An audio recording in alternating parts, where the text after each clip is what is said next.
तो बताएंगे पूरा। मंगलम का अर्थ क्या होता है? कल्याण। कल्याण। मंगलम पाठ कहाँ से संकलित है? कैसे? मंगलम पाठ कहाँ से संकलित है? उपनिषद से।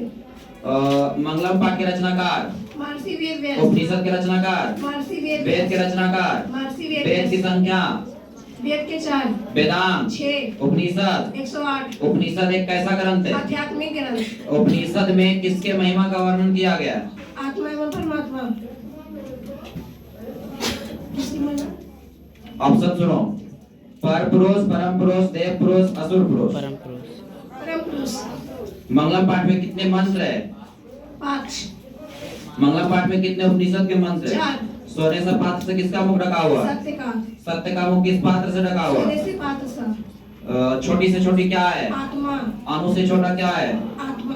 बड़ी से बड़ी क्या है? आत्मा। पृथ्वी से भी बड़ी। आत्मा। कैसा पुरुष ईश्वर की कृपा से आत्मा की महिमा को देखता है और स्वग्रहित होता है? कम ज्ञान वाला पुरुष भी।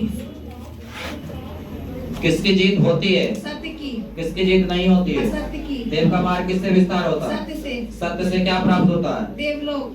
कौन अपने नाम रूप को छोड़कर समुद्र में मिल जाती है? नदियाँ। नदियाँ कहाँ जाकर मिलती है? समुद्र में। मृत्यु को वश में कौन कर लेते हैं?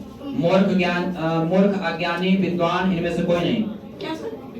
मृत्यु को वश में कौन कर लेते हैं? विद्वान। आत्मा कहाँ स्थित होती है? हृदय रूपी गुफा में। सत्य का खजाना कहाँ है? देवलोक। सत्य और धर्म की प्राप्ति के लिए किसे हटा दें? सत्य को, असत्य को, ताम्रपत्र को, हिरण्मय पात्र को। हिरण्मय पात्र। वेदा में तम पुरुषम अंतमशा पुरुषतात् तमे विदित्वा इति मृत्यु में। यह श्लोक कहाँ से लिया गया है? कौन सा उपनिषद से? पुरुषम महांतम आदित्य वर्णम तमशा पुरुषतात् तमे विदित्वा इति मृत्यु में। आत्मा के गुण रहस्य का वर्णन किस उपनिषद में किया गया है? काठ में। अगला बताओ। नदी और विद्वान पुरुष में समानता किसमें बताया गया है? काठ उपनिषद में। ज्ञानी और अज्ञानी में अंतर किसमें बताया गया है? ज्ञानी और श्वेताश्वत्र में। ताली बजा बुआ। उपनिषद एक कैसा ग्रंथ है? आध्यात्मिक ग्रंथ। उपनिषद एक आध्यात्मिक ग्रंथ है कैसे? Subjective question. उपनिषद एक आध्यात्मिक ग्रंथ है क्योंकि उपनिषद वैदिक भाग में इसके अंतिम भाग में दर्शन शास्त्र के सिद्धांत को प्रकट करता है। उपनिषद में आत्मा एवं परमात्मा का वर्णन किया गया है। उन परमात्मा के द्वारा जगत व्याप्त और अनुशासित है। ताली बजाओ। एक क्वेश्चन आपको पूछते हैं, नदी और विद्वान पुरुष में क्या समानता है?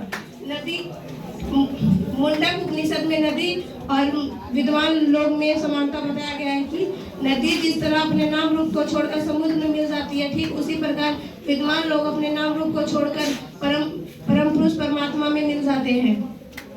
ठीक है, ताली बजाओ। कारण वाला पैकेट उधर देखो, रखी है वहां पे देखो। ताली बजाओ। और कोई बच्चा जो सुनाएगा या सुनाएगी?